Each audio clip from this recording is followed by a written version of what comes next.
Hello, dear student. Welcome to Shreya classes. I am Shreya, your computer teacher. I am teaching Java.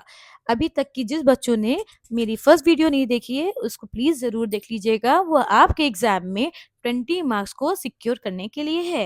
As well as उसमें viva के भी मैंने कुछ points बताए हैं जो जरूर पूछे जाते हैं। इवन मैंने अपना एक्सपीरियंस भी शेयर किया है कि मेरे से कौन सा क्वेश्चन पूछा गया था। ठीक है, तो बच्चों प्लीज जरूर ध्यान से देखिए। चलिए अब आज हम लोग नेक्स्ट टॉपिक पढ़ते हैं। Syntax of a class declaration, यानी क्लास को कैसे डिक्लेयर करते हैं। पहली बात तो क्लास हमने बता दिया था कि ग्रुप ऑफ ऑब्जेक्ट्स है या फिर जो हम वर्किंग करते हैं प्रोग्रामिंग का वो क्लास के अंदर ही होता है। तो क्लास लिखते कैसे हैं? पब्लिक। अच्छा, ये जो हमारा एक्सेस मॉडिफायर होता है ये 3 तरीके का होता है, पब्लिक, प्रोटेक्टेड एंड प्राइवेट। ये 3 तरीके का होता है। पब्लिक का मतलब है एनीवन कैन यूज। प्राइवेट का मतलब होता है few can use, like your department जो बिलोंग करते हैं फॉर योर, लाइक स्कूल के लोग हैं तो सब लोग यूज करते हैं। जैसे आपने एक प्रोग्राम बनाया तो वो हर कोई यूज कर सकता है। बट अगर कहीं टीचर ने बनाया, जैसे कुछ वाइवाज होते हैं, कुछ आपके प्रैक्टिकल्स होते हैं, तो वो सिर्फ टीचर्स ही देख सकती हैं, तो वो प्राइवेट हो गए, यानी कुछ पर्सन यूज कर सकते हैं। प्रोटेक्टेड, यानी अगर टीचर ने उसमें आंसर भी लिखा है बच्चों जो आप लोग को नहीं शो करना है, तो वो इकलौती वही पर्सन होंगी जो वो खोल के देख सकेंगी या सकेंगे। ठीक है, तो ये आपके एक्सेस मॉडिफायर है। चलिए अब हम जरा देखते हैं कि इसको हम डिक्लेयर कैसे करते हैं। तो आप इन तीनों में से कुछ भी यूज कर सकते हैं। मोस्टली पब्लिक इस्तेमाल होता है क्योंकि हर कोई यूज कर सके। पब्लिक, पब्लिक स्मॉल होना चाहिए। पब्लिक के बाद एक स्पेस, क्लास स्मॉल से, क्लास का नाम, चाहे आप कुछ भी देना चाहो, चाहे आपने XYZ दे दिया या सम दे दिया या आपने कुछ भी दे दिया वो। ठीक, फिर एक कर्ली ब्रेसेस, उसके अंदर लिखेंगे डेटा मेंबर्स। डेटा मेंबर्स जैसे आपने वेरिएबल्स लिया, उसके अंदर जो भी वर्क कर रहे हो वो लिया। And this is your terminator. बच्चों इसको सेमीकोलन वोलन नहीं बोला जाएगा, ये इंग्लिश नहीं है, इसको हम लोग टर्मिनेटर कहते हैं। ठीक है बच्चों, तो ये डेटा मेंबर्स ले लिया, यानी किस टाइप का डेटा हो रहा है अपना। उसके अंदर आपका मेंबर फंक्शंस ले लिए, यानी किस तरह का आपको वर्किंग करनी है, किस तरह का काम आप बना रहे हो, प्रोग्राम बना रहे हो, वो हो गया। फिर जब ये काम निपट गया आपका, दैट इज आप क्लोज कर दोगे, यानी ये स्टार्ट हो रहा है ये क्लोज। अगर ये लगा है और अगर ये नहीं लगा है तो समझ लीजिए वो चलता जा रहा है, तो एक समय के बाद वो एरर देगा। तो ध्यान से बच्चों देखना कि अगर आपने अपना कर्ली ब्रेसेस ऑन किया है तो वो ऑफ भी होना चाहिए, यानी अगर ओपन किया तो वो क्लोज भी होना चाहिए। अब बात तो ये है कि हमने ये तो आपको बता दिया, पर इसको नाम देने में भी कुछ रूल्स होते हैं। वो रूल्स क्या हैं? वो है कि कोई भी प्री डिफाइंड वर्ड यानी रिजर्व वर्ड नहीं होना चाहिए। जैसे आप इफ नहीं यूज कर सकते, एल्स नहीं यूज कर सकते, जो ऑलरेडी यूज्ड हैं इन योर जावा प्रोग्रामिंग। आपका फॉर हो गया या फिर कुछ भी मेंबर फंक्शन हो गया, नेम्स हो गया, कैच हो गया, ट्राई हो गया, इस तरह के जो वर्ड्स आप लोग ने मोस्टली सुने होंगे, प्रोटेक्टेड, प्राइवेट, ये सब आप लोग नहीं यूज कर सकते हैं। इनके बीच में स्पेस नहीं देनी है। जैसे अगर हमने यहाँ पे लिखा XYZ जो लिखा है, तो इनके बीच में स्पेस नहीं देनी है, नहीं तो यही एरर आ जाएगा। तो इसको कैसे लिखना है? आप चाहो तो कैपिटल लेटर में सब लिख दो, नहीं तो पहला कैपिटल फिर XYZ। ठीक, without any space. It must begin with an alphabet. Alphabet से ही स्टार्टिंग होनी चाहिए। First alphabet can be followed by other alphabets, digits और अंडरस्कोर। पहला अल्फाबेट के बाद आप चाहे तो डिजिट बन लिखो, चाहे तो आप अल्फाबेट लिखो बच्चों, चाहे तो क्या लिखो, अंडरस्कोर भी लगा सकते हो। तो फॉर एग्जाम्पल अगर मैं कहूँ कि x लिखा है तो x1 लिख दिया आपने, बट स्पेस नहीं होना चाहिए, ध्यान रखना। आपने अगर x लिखा है तो आप y भी लिख सकते हैं। आपने x लिखा है तो अंडरस्कोर भी लगा सकते हैं, बट विदाउट एनी स्पेस, ध्यान रखना। ठीक, special characters and spaces are not allowed. बार बार बता रही हूँ, स्पेसेस अलाउड नहीं है। Special character like your asterisk, alpha, at the rate और आपके hyphens, greater than, less than, यानी जो सिंबल्स हैं, you can not use it. For example अगर x एट द रेट बनाया, यहीं फंस जाएगा क्वेश्चन, एरर आ जाएगा, आगे बढ़ेगा ही नहीं। ठीक, if a class name consist of two words, they must not be separated by space. फिर बच्चों बता रही हूँ बार बार, बिना स्पेस के कुछ भी नहीं, ध्यान रखना, लिखना नहीं है, मतलब स्पेसेस नहीं होना है। जैसे अगर मैंने लिखा सम एड, तो सम एड, लिखना है, और जो नेक्स्ट वर्ड लिखोगे तो उसका भी फर्स्ट लेटर कैपिटल होना चाहिए। यानी जितने भी वर्ड्स होंगे हर वर्ड का first letter should be capital, चाहे 3 वर्ड्स का हो चाहे 5 वर्ड्स का हो, हर लेटर का first letter should be capital. ठीक बच्चों, वेरी वेरी इंपॉर्टेंट थिंग।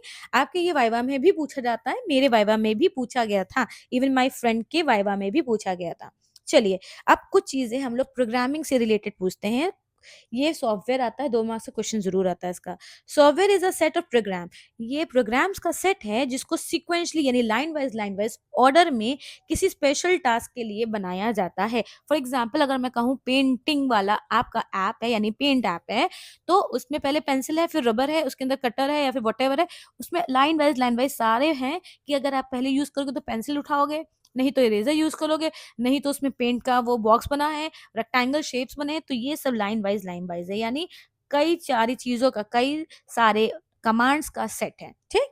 अब प्रोग्राम क्या होता है? प्रोग्राम भी इंस्ट्रक्शन या कमांड का सेट होता है। अगर मैंने कहा प्रोग्राम तो पेंटिंग कर रहे हो, तो पेंटिंग में कई कलर्स होते हैं, तो ये नहीं खाली विबग्योर होते हैं, मेनी कलर्स होते हैं, तो सबका होना चाहिए। पेंसिल है, फिर रबर है, फिर आपके टूल्स हैं, फिर आपके ये सब, तो लाइन वाइज उसको भी अरेंज किया जाता है कुछ काम के लिए। ठीक है। कमांड क्या होता है? अभी हमने यहाँ देखा, कमांड एक ऐसा डिफाइंड वर्ड है जो कि पहले से डिफाइन होता है और किसी काम के लिए कंपाइलर में यानी लैंग्वेज कंपाइलर में यूज होता है। ठीक। बच्चों, कंपाइलर ना समझ आ रहा हो तो प्लीज प्रीवियस वीडियो को जरूर देखना, आप लोग बहुत ही इजीली समझ जाओगे, बहुत ही इजी वे में मैंने समझाया है। अब चलो, मेरे यहाँ पे भी आ गया कंपाइलर क्या है। Compiler is a specialized computer program that translates source code written in a high level programming language into lower level programming language that a computer processor can understand and execute। Sorry बच्चों, ये execute है। ठीक है। तो क्या बोला गया है? कंपाइलर एक ऐसा कंप्यूटर का प्रोग्राम है जो सोर्स कोड, जो हाई लेवल मतलब जो आप लोग अपना प्रोग्राम लिखोगे वो हाई लेवल प्रोग्राम में लिखा होता है। ठीक। आप लोग please high level and low level के लिए आप लोग प्रीवियस वीडियो देखना, बहुत अच्छे से समझाया है, बहुत ही इजी वे में समझाया है, समझ जाओगे आप लोग। तो हाई लेवल प्रोग्राम को लोअर लेवल में कन्वर्ट करता है वो कौन है? कंपाइलर, जो कि वो अपना काम कर सके और समझ सके। ठीक है बच्चों। नेक्स्ट देखते हैं इंटरप्रेटर। इंटरप्रेटर क्या चीज है? It translate and execute. ये ट्रांसलेट करता है, एग्जीक्यूट करता है वो कोड लाइन बाय लाइन, भले ही प्रोग्राम चल रहा हो। यानी प्रोग्राम रन कर रहा है, पहले एडिशन, फिर मान लीजिए सब्ट्रैक्शन, फिर मल्टीप्लिकेशन, बट जो इंटरप्रेटर होता है वो लाइन वाइज उसको चलाता रहता है, चेक करता जाता है कि कहीं उसमें एरर तो नहीं है, ट्रांसलेट करता रहता है मशीन लैंग्वेज को आपके हाई लेवल लैंग्वेज में, ये सब चीजें करता है। कैरेक्टर सेट क्या है? Is a set of valid character that a language can recognize. ये एक ऐसे कैरेक्टर्स हैं जो कि ऑलरेडी प्री डिफाइंड है, ऑलरेडी बनाए हुए हैं, तो वो कैरेक्टर सेट है, यानी उनका सेट, यानी उनका कलेक्शन। कैरेक्टर सेट में क्या क्या चीज होती है? कोई भी लेटर, कोई भी डिजिट, कोई भी साइन। बट ये ध्यान रखना, लेटर लाइक ए से जेड, चाहे कैपिटल लेटर हो चाहे स्मॉल लेटर्स हो, डिजिट यानी 0 से लेके 9 तक कुछ भी, साइन एट द रेट हो या फिर एक्सक्लेमेटरी हो, इक्वल्स टू हो, कुछ भी हो, ये मगर ध्यान रखना बच्चों कि क्या ये प्री डिफाइंड होना चाहिए। ये नहीं कि आपने अपनी मर्जी से ये बना दिया, ये एक नया सिंबल हो गया, नहीं, ये नहीं चलेगा, ये करेक्टर नहीं लेगा, यही एरर आ जाएगा, प्रोग्राम डिबग हो जाएगा। Clear?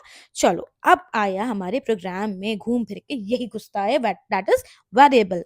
It represent name memory location which holds a data value of a particular data type.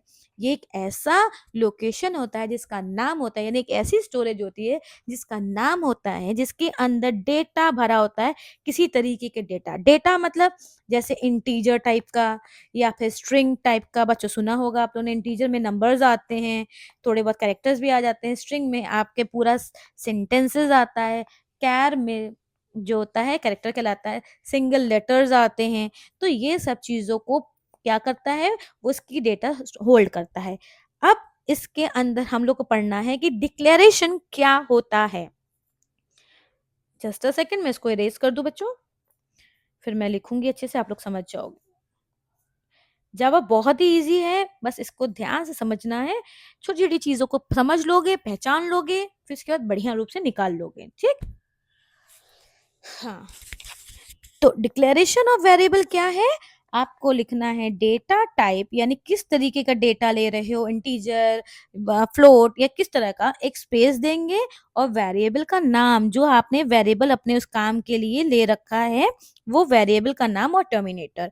Example देखो बच्चों, जैसे हमने इंट टाइप का एक वेरिएबल लिया है विच इज ए, या फिर डबल टाइप का हमने मान लो रेस्ट ले लिया, यानी रेसिड्यू या फिर कुछ बचा रिमेनिंग, या फिर आपने मान लो स्ट्रिंग टाइप का एक वेरिएबल ले लिया नेम। ठीक, तो ये क्या हो रहा है, ये वेरिएबल को उसकी लोकेशन बता रहा है कि किस तरह का डेटा वैल्यू उसके अंदर आएगा। ठीक, तो ये हुआ डिक्लेरेशन। अब इनिशियलाइजेशन देखो बच्चों क्या होता है। इनिशियलाइजेशन का मतलब इनिशियल वैल्यू देना, यानी इस वेरिएबल को जो डिक्लेयर किया हुआ है उसको जगह देना, यानी उसके अंदर वैल्यू भरना। तो उसका फॉर्मेट होता है वही नॉर्मल जो डेटा टाइप आप लिखते हो, डेटा टाइप वेरिएबल नेम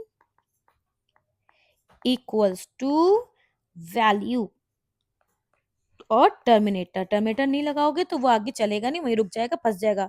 तो डेटा टाइप जैसे इंट, वेरिएबल जैसे ए इक्वल्स टू लाइक 5।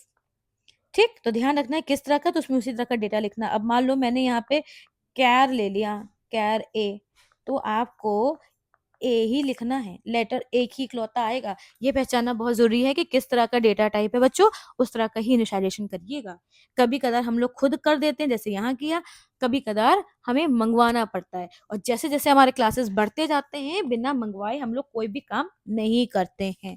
ठीक है, तो आज बच्चों आपको समझ आया कि क्या वेरिएबल है, कैसे इनिशियलाइज करते हैं, कैसे डिक्लेयर करते हैं।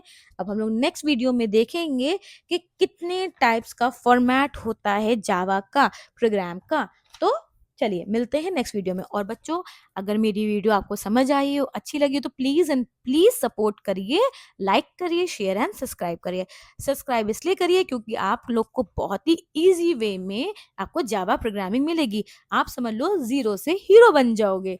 जीरो तो कोई नहीं होगा, आई नो आप लोग बहुत ब्रिलियंट स्टूडेंट हो, तो आप लोग भी बढ़िया सा कर सकते हो। चलिए नेक्स्ट वीडियो में आपसे मिलते हैं, बाय बाय, गुड नाइट।